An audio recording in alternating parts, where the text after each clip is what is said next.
ಬಾಲಕಾರ್ಮಿಕ ಪದ್ಧತಿ ಎಂಬುದು ಸಾಮಾಜಿಕ ಪಿಡುಗು ಆಗಿದ್ದು ಅದರ ವಿರುದ್ಧ ಸಂಘಟಿತ ಹೋರಾಟದ ಅವಶ್ಯಕತೆಯಿದೆ ಎಂದು ಹಿರಿಯ ಸಿವಿಲ್ ನ್ಯಾಯಾಧೀಶೆ ಜಿಕೆ ದ್ರಾಕ್ಷಾಯಣಿ ತಿಳಿಸಿದರು. ಜಿಲ್ಲಾಡಳಿತ, ಜಿಲ್ಲಾ ಪಂಚಾಯಿತಿ, ಜಿಲ್ಲಾ ಕಾನೂನು ಸೇವೆಗಳ ಪ್ರಾಧಿಕಾರ, ಜಿಲ್ಲಾ ಕಾರ್ಮಿಕ ಇಲಾಖೆ, ವಕೀಲರ ಸಂಘದಿಂದ ಬಾಲಕಾರ್ಮಿಕ ವಿರೋಧಿ ದಿನಾಚರಣೆ ಅಂಗವಾಗಿ ಹಮ್ಮಿಕೊಂಡಿದ್ದ ಜಾಗೃತಿ ಜಾಥಾದಲ್ಲಿ ಅವರು ಮಾತನಾಡಿದರು. ಕಾರ್ಯಕ್ರಮದಲ್ಲಿ ಜಿಲ್ಲಾ ಕಾರ್ಮಿಕ ಇಲಾಖೆ ಅಧಿಕಾರಿ ಕೆಎನ್ ಯಮುನಾ, ಸಾರ್ವಜನಿಕ ಶಿಕ್ಷಣ ಇಲಾಖೆ ಉಪನಿರ್ದೇಶಕ ಚಂದ್ರಶೇಖರ್, ಲೀಲಾವತಿ, ಕೆಟಿ ಜಯಶ್ರೀ, ಮುರಳೀಧರ್, ಕಲಾವಿದ ಬಿಟಿ ಮಾನವ ಇತರರು ಉಪಸ್ಥಿತರಿದ್ದರು. ವಿರೋಧಿ ದಿನವನ್ನ ಆಚರಣೆ ಮಾಡ್ತಾ ಬಂದಿದ್ದೇವೆ.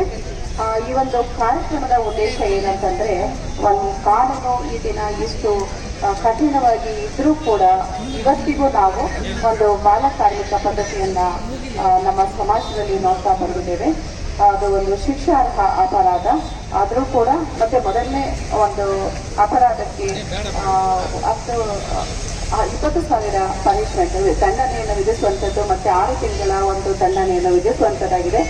ಆದರೂ ಕೂಡ ನಾವು ಪ್ರತಿದಿನ ಅಂದ್ರೆ ನಮ್ಮ ಲೇಬರ್ ಡಿಪಾರ್ಟ್ಮೆಂಟ್ ಅವರು ಪ್ರತಿದಿನ ರೇಡ್ ಮಾಡಿ ಎಲ್ಲ ಕಡೆ ಈ ಒಂದು ಬಾಲಕಾರ್ಮಿಕರನ್ನ ಕೆಲಸಕ್ಕೆ ನಿಯೋಜನೆ ಮಾಡ್ಕೊಂಡಿರೋದನ್ನ ಗಮನಿಸಿ ಅವರನ್ನ ಸೆಕ್ಯೂರ್ ಮಾಡಿ ಅವರಿಗೆ ಒಂದು ರಿಹ್ಯಾಬಿಲಿಟೇಷನ್ ಅಥವಾ ಅವರಿಗೆ ಒಂದು ಶಾಲೆಯನ್ನ ಬಿಟ್ಟ ಮಕ್ಕಳಾಗಿದ್ರೆ ನಮ್ಮ DDP ಅವರು ಕೂಡ ಅದರಲ್ಲಿ ಕೈ ಜೋಡಿಸಿ ಆ ಮಕ್ಕಳನ್ನ ಶಾಲೆಗೆ ವಾಪಸ್ ಹೋಗುವ ರೀತಿ ಮಾಡ್ತಾ ಇದ್ದಾರೆ.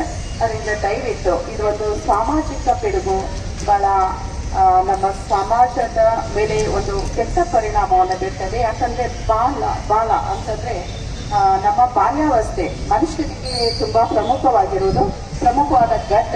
ಆದ್ರೆ ಈ ಘಟ್ಟದಲ್ಲಿ ನಾವು ಮಕ್ಕಳನ್ನ ತೊಡಗಿಸ್ಕೊಳ್ಳೋದು ಸಂವಿಧಾನ ಕೂಡ ಆ ಬಾಲಕಾರ್ಮಿಕ ಪದ್ಧತಿಯನ್ನು ಅಂದ್ರೆ ಅವರಿಗೆ ಬಾಲಕಾರ್ಮಿಕರನ್ನ ನಿಯೋಜನೆ ಮಾಡ್ಕೊಳ್ಳೋದು ತಪ್ಪು ಅಂತಾನು ಹೇಳಿದೆ.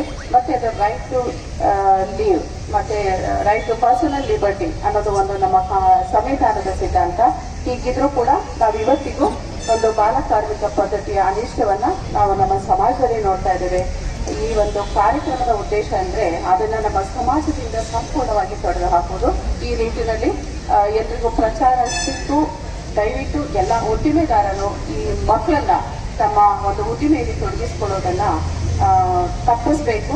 ಮತ್ತೆ ಇದೊಂದು ಶಿಕ್ಷಾ ಅಪರಾಧ ಅನ್ನೋದು ಎಲ್ಲರೂ ಗಮನಕ್ಕೆ ಬರಬೇಕು ಅನ್ನೋದು ಈ ಒಂದು ನಮ್ಮ ಜಾಥಾದ ಉದ್ದೇಶ ಆಗಿದೆ. ಎಲ್ರಿಗೂ ನಮಸ್ಕಾರ.